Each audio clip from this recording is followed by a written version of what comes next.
Hello, sports fans. Doing a quick YouTube on this whole income tax thing, and it turns out that back in 2007, 38% of the people were not paying any income tax.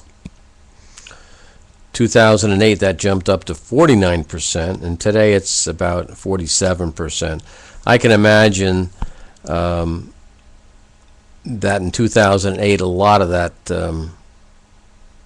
reduced income tax was the fact that people took hits on the stock market, and when they deducted those losses, that they were able to not pay any income tax because they got cleaned out. So that might explain for the 49%, but now that all those major losses are kind of gone, and now the amount of people not paying any income tax is 47%. Now I find this interesting because in Germany, all but about 5% of the population pays some sort of income tax. And not only do they do that, everything they buy has a value added tax into it, which Obama was talking about. But Obama was not talking about taking away the income tax. He wants to put a value added tax so that we have to pay even more money and finance more money. You have to understand that these bankers have you coming and going. They are raising the building standards to make houses with more bells and whistles, making sure that you can't use recycled lumber, making sure that you can't use rough lumber to build a house, because every dime they can increase in the cost of a house, in the construction of the house, means that's more money that you have to finance. That means you have to finance more architects, more permits, more inspections, more legal fees just to get a variance or whatever. The whole idea is to have the bankers totally control you in every way, shape, and form. In fact, I'm convinced that the only reason why we want to liberate any countries is so that the bankers can get in there with their plastic credit cards and get people into going into debt, so that they can instead of the dictator that they're throwing out, quote, oppressing the people, the banks want to oppress the people. And Goldman Sachs, of course, is getting a cut on every transaction between the Federal Reserve and the United States government. But we won't go into this. Anyhow, going into this income tax thing, the top 1% of the income producers in the United States, top 1% is paying 24% of the bill of our tax revenues. So what you have is the 47% who don't pay anything are moaning and groaning and saying that the rich people aren't paying enough. In other words, the other 53% are not paying enough to their liking. I mean, this is when you think is really, really bizarre. The top 20%, which includes people making $100,000 a year, maybe $107,000 a year, they only represent 20% of the population or households. They're paying 70% of the tax bill. So the other 80% are only paying 30% of the taxes. And when you rule out the fact that, like I said, 47% are not paying any taxes. Now, Obama, of course, had a really bad year. He was only making $1.7 million this year, so we have to take pity on him. No one knows how he lived in this mansion before he made his big money. But no one seems to want to know about Obama because I guess he's playing the game. He's working with the people. He came in promising this and that and this and that and this and that, and he hasn't delivered. Everything he's done has been to diminish our economy,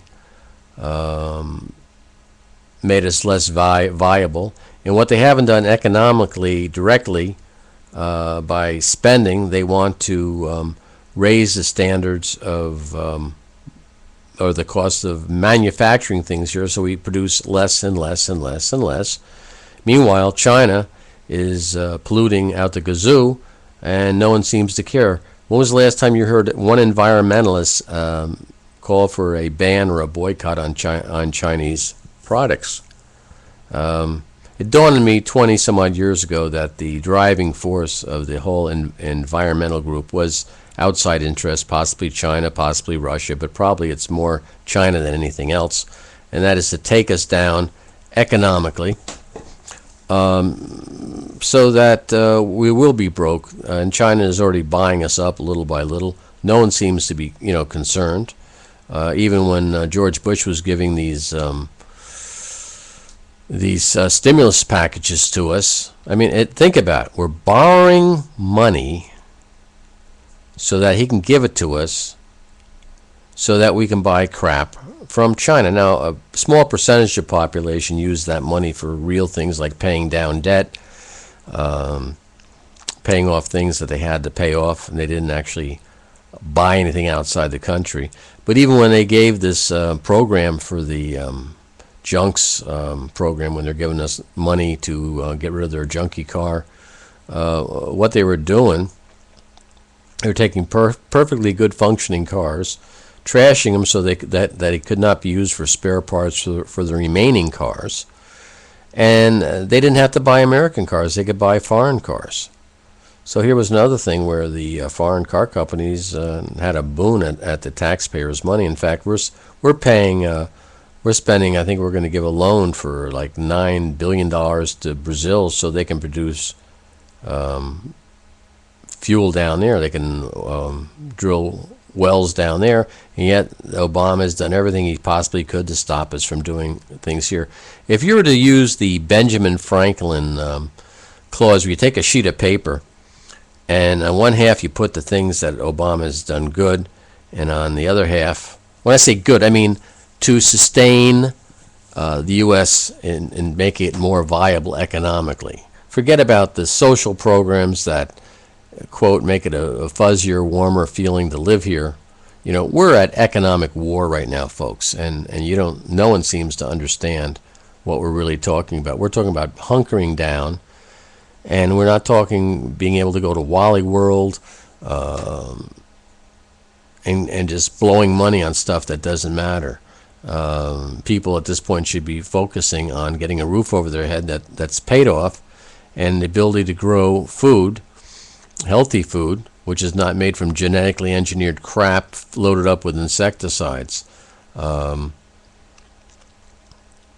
do they say? 1 out of 100 kids basically are autistic. They don't seem to care what it is. It's probably multiple causes. I'm sure these vaccines they give the kids don't help. But then again, parents use all kinds of insecticides in their houses to spray to get rid of that lousy bug, and so they kill the bug, and ultimately the bug gets the last laugh because then they die of cancer. And this is the way we seem to progress. The whole concept, though, is that the 47% of people who don't pay any taxes are pissed off at the 53% of the people who are not paying enough taxes. And of course, the easiest thing to do is single out a small percentage of the population and take everything that they have. They did it with the Jews in Germany, and as long as you weren't Jewish, it was no big deal. It was no big deal because obviously if you said anything about it, you would be in trouble. You were a sympathizer. So they took a small percentage of the population, they killed them, they took their resources, they took their money, and they spread the wealth, as Obama says. You got to share the wealth or spread the wealth. I think he said that to Joe the plumber. And so, although they don't kill you here, the point is that you have a mob of people who say, I want what the other people have, which is very unchristian. But then again, we understand from Obama, this is no longer a Christian country. So we're not supposed to covet anything, but we do. And I can understand how people would like to have more money, but they've been basically manipulated to become consuming machines. They got the kids turned into animals so that if they don't get what they want, they scream and yell. Just look at the Dr. Phil programs where they have these kids screaming like some sort of demonic scream and cries, punching out their parents. I mean, who's filming this? I guess they hire someone to handle the video camera, and then they send it to Dr. Phil. And if you can really get your kid to really act up, you can get some good things from Dr. Phil. He'll take care of everything. He did say though he didn't like the idea of medicating the kids, which is a whole another issue of how they're trying to medicate everybody. In fact, if the pharmaceutical companies had their way, they would have everybody medicated as a preventative type of thing. So, anywho, I just wanted to go over this tax thing once again. In France, I think what they did is they took the rich people and they guillotined them. And for the short term, I guess it really helped the other people who weren't guillotined. I guess they were able to spread the wealth there. Another example of spreading the wealth, as Obama often talks about. And so just remember, the problem with socialism is there's not enough. Eventually you run out of rich people. I think that's what Margaret Thatcher once said. It seemed pretty profound at the time.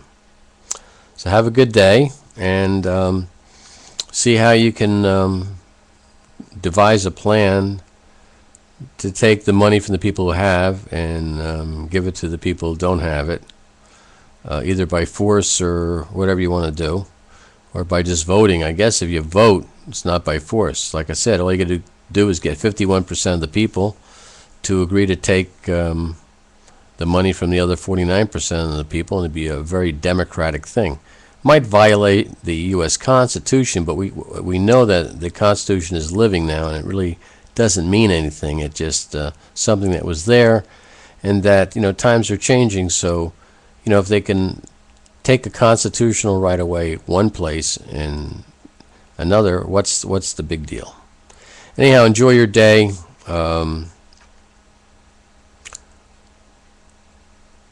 Hopefully Chairman Obama will be voted out, and we will have people like the Tea Party people, who are not corrupt at this point, take back our country, because neither the Democrats or the Republicans really give a damn about you, the people. They're all bought off. You see the lobbyists come in, they joke about it. The newspapers report how the lobbyists are controlling, and you don't seem to care. You don't seem to care. You don't write letters to the editors. The only people who seem to write letters to the editors are bleeding hearts, and they want the government to grow like a cancer, and that's what the government is. It's a cancer. It's growing exponentially and with no end in sight, and it's going to kill us. It's going to kill us long before any of the pollutants do. Okay? You can quote me on that. Bye-bye.